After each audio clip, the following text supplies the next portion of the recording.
Driving around this side of the river through North Woolwich, Dagenham, Barking, you notice a lot of houses, huge housing developments going on, but you don't notice many shops or pubs, health centres, schools, the kind of things that make a community, and that's what a lot of people here are worried about. Citizenship lessons are on the curriculum, but this is an after-school club. These 14-year-olds are here because they want to make a difference. I believe that I can make a change, not only in my community, but in everyone else's community as well. How do you deal with people who don't fit in and aren't being good? I feel that there will always be people that won't fit in.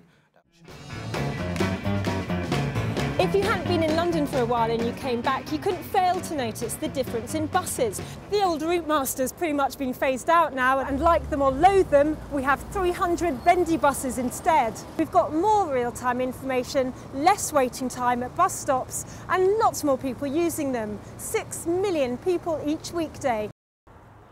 At this North London garden centre there is a sign about the hosepipe ban and advice on tough plants that will withstand a drought. I'm also told that these water butts are selling as fast as manufacturers can make them. And we are part of the problem, what with power showers, power hoses, washing machines, dishwashers. The amount of water Londoners are using is 5 litres more each day than the national average, and each year the water demand goes up. The council should have been more proactive in stopping this. Why wasn't it? Well, I think you'd have to ask probably the planning department that. I can't specifically say. No, because the planning department works for the councillors, so I mean that's a circle. Yeah. You've got me on. Well, yes, but I don't. To be honest with you, I don't know the ins and outs of what went on as to why nothing was done at that time. I'm at Bedsed, an eco-village in South London. Hundreds of homes like this one, designed specifically to save on resources like water. Jenny Organ here is from Bioregional, which runs Bedsed. Jenny, this starts underground, doesn't it? That's right, yeah. There's big water collection cylinders under each block, which are fed by rainwater, which is channelled down to flush our toilets. They're dual flush, so we're using 2 or 4 litres rather than the average of 9. Also in the bathroom I saw the air pressured showers, which are much better than the power showers, aren't They're way better. They use a lot less water, but you still feel like you're getting a good shower. What about the taps you've got? Yeah, they're spray taps, and they also have flow restrictors. This stops splashing and wasting water. All in all, what do you think at Bedsed you're saving on water use? 41%, so it's a big saving. I mean, you've been open about 4 years, and I know you have thousands of people coming around and looking at this. What's the take-up, though? About 85%, so that's a really good take-up. That's quite a lot. But don't you think the government maybe should be a little bit stronger and tougher on all this? I mean, they're saying about guidelines for new developments and architects, but they're not really saying you've got to implement measures like this. Yeah, exactly.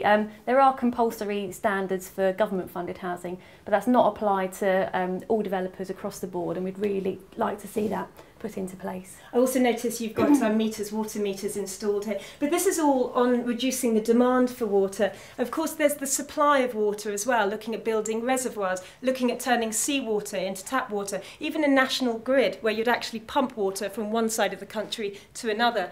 And in light of climate change, really supply and demand of water has to be looked at.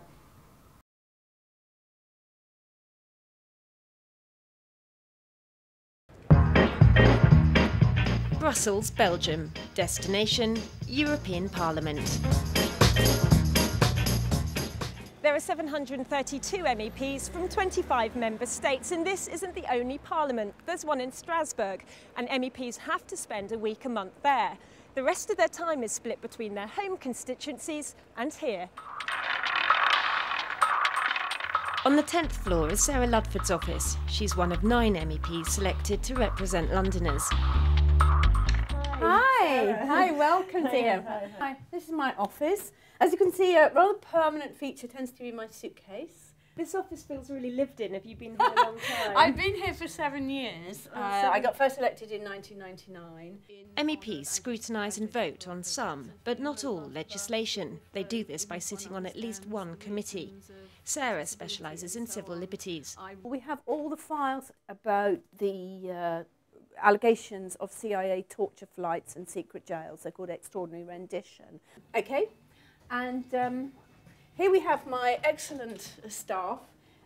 Jenny Pack, Is it really hectic working here? It seems like it's very, very busy to me. Especially yesterday when we had the publication of the Council of Europe report on rendition, and we had about 300 phone calls all day. It was crazy. And then next week in Strasbourg it's going to be crazy as well. We usually work.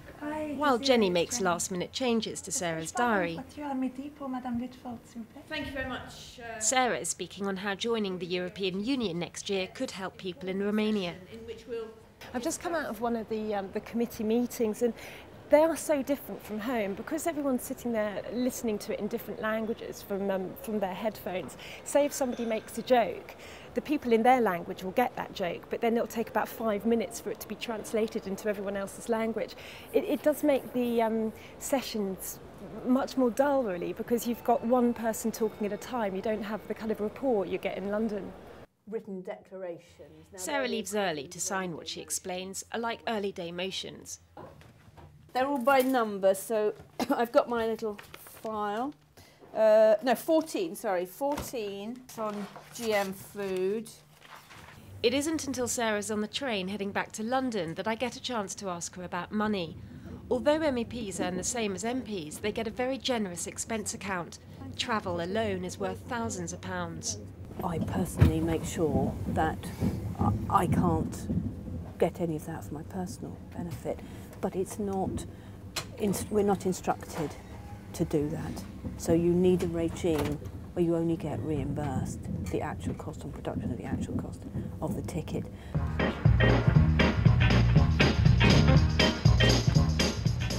In London, Sarah heads for her office. I'm back. How are things? I'm in the paper. That's very good. That's what we like to hear. Displayed on the table is her campaign to stop sewage going into the Thames. The government has to adhere to EU's directive on pollution. It's where Sarah feels she's doing something MPs can't. It's something where I, as an MEP, because it relates to European legislation, that's where I do have this particular role, which is where an MP wouldn't be so effective. While Sarah explains the Thames issue, there's someone waiting. He's there to talk about saving tigers in India. After that, she's off to give a lecture. There's no doubt London MEPs are busy, but what's less clear to me is how much they're able to achieve.